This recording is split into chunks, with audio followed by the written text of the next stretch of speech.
नमस्कार। Himalayan stocks Gurukul को subscribe, like और शेयर करें। और हाँ, हिमालयन स्टॉक्स गुरुकुल को सब्सक्राइब, लाइक और शेयर करना ना भूलें।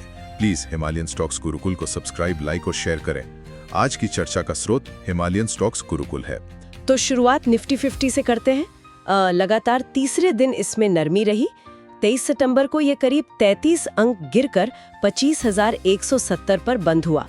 लेकिन दिलचस्प बात यह है कि क्लोजिंग बेसिस पर इसने अपने अहम शॉर्ट टर्म मूविंग एवरेज, मतलब वो 10 दिन और 20 दिन ईएमए, 10 दिन ईएमए करीब 25,150 और 20 दिन ईएमए करीब 25,000, इनके ऊपर खुद को बनाए रखा।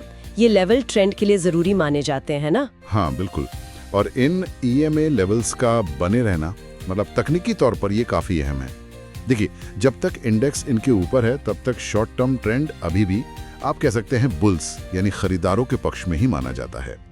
हालांकि एक चीज और देखनी होगी, आरएसआई जो मोमेंटम दिखाता है वो 56.79 पर है और उसने हाल में एक नेगेटिव क्रॉसओवर दिखाया है, तो ये थोड़ी कमजोरी का संकेत जरूर है। अच्छा। लेकिन दूसरी तरफ मैकडी जो ट्रेंड की मजबूती दिखाता है वो अभी भी बुलिश क्रॉसओवर में है, पर हाँ उसकी गति भी कुछ धीमी पड़ती दिख रही है। तो तस्वीर थोड़ी मिली जुली सी है, लेकिन सपोर्ट का टिके रहना ये एक पॉजिटिव बात है। और दिन का हाल भी तो काफी नाटकीय रहा।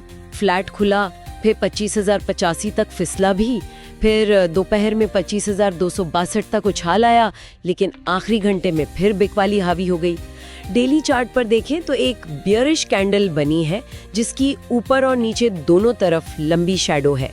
इसे तकनीकी भाषा में हाई वेव कैंडलस्टिक पैटर्न जैसा कह सकते हैं। ये क्या बताता है?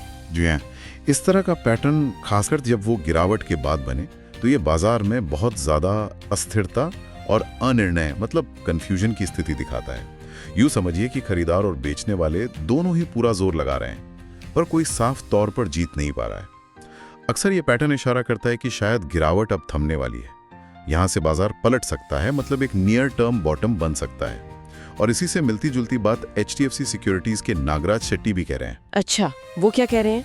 उनका मानना है कि ये जो हालिया गिरावट या करेक्शन है वो शायद अब पूरी हो रही है और 25,000 के आसपास एक मजबूत सपोर्ट है, वहां से बाउंस बैक की उम्मीद की जा सकती है। और अगर मंथली ऑप्शंस डेटा को देखें, जहां ट्रेडर्स भविष्य के भाव पर दांव लगाते हैं, वो क्या बता रहा है? हाँ, ऑप्शंस डेटा भी कुछ इसी तरफ इशारा कर रहा है। सबसे ज्यादा कॉल ऑप्शन के सौदे 26,000 के स्ट्राइक पर हैं। ये एक ऊपरी बाधा का काम कर सकता है, जबकि सबसे ज्यादा पुट ऑप्शन के सौदे 25,000 पर हैं। तो ये एक मजबूत सपोर्ट की तरफ